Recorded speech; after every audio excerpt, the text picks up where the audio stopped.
अगर आप भी चाहते हैं कि आपन म्यूजिक के वीडियो सबसे पहले आप तक पहुंचे, तो लाल बटन को दबाकर चैनल को सब्सक्राइब जरूर कर ले और साथ में बेल आइकन को दबाना ना भूलें। अपना राजा जी को कोरा में सुताएंगे।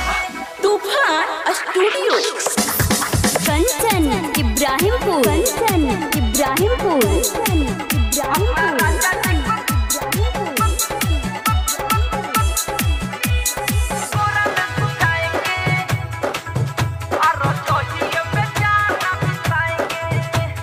जारे लागे दहिया में दिने रे दुपहरी, माई रे होते सांझे पहे लागे पूरा शीतल लहरी। सखी जारे लागे दहिया में दिने रे दुपहरी, होते सांझे पहे लागे पूरा शीतल लहरी। पर साले जस नहीं पछताएंगे, अपना राजा जी को कोरा में सुताएंगे और रजोहिए में जारा बिताएंगे। अपना राजा जी को कोरा में सुताएंगे और रजोहिए में जारा बिताएंगे। राजा जी को कंचन इब्राहिमपुर, कंचन इब्राहिमपुर। अपना राजा जी को कोरा में सुताएंगे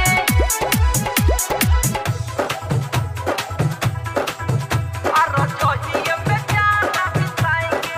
ए हो खानावा बनाइब हम लगे बैठाई के, देही गारा माइब हम देही में सटाई के।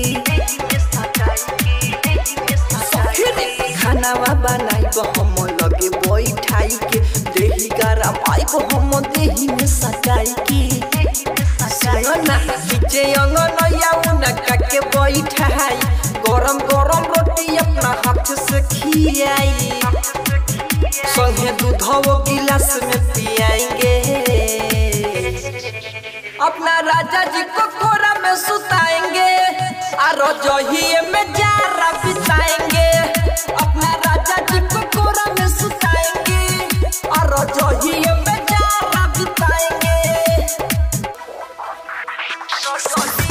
कंचन इब्राहिमपुर, कंचन इब्राहिमपुर।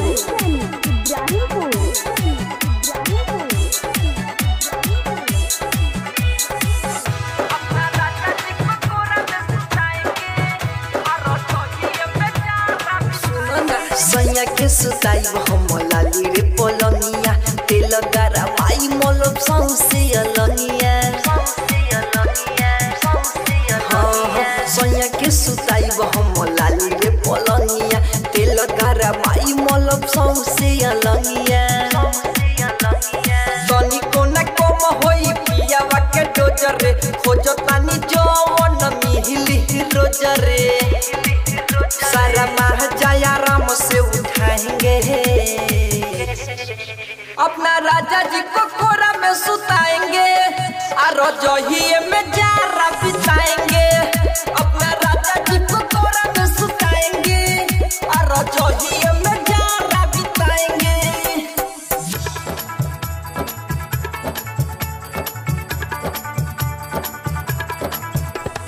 कंचन इब्राहिमपुर, कंचन इब्राहिमपुर।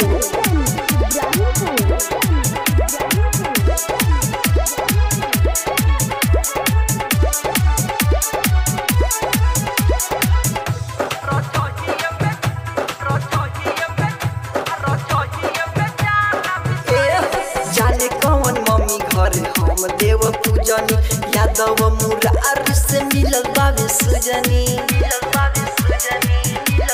सुना जाने कौन मम्मी घर हम देव पूजनी, यादव मुरारी से मिलल बाबे सुजनी। आए हाय रहे नहीं नेवर बबलू देव, तनी ना सोहला पर पव के तेवर। भिखरियों की ओखिया दिखाएंगे, अपना राजा जी को कोरा में सुताएंगे और रजोहिए में जारा बिताएंगे। अपना राजा जी को कोरा में सुताएंगे और रजोहिए में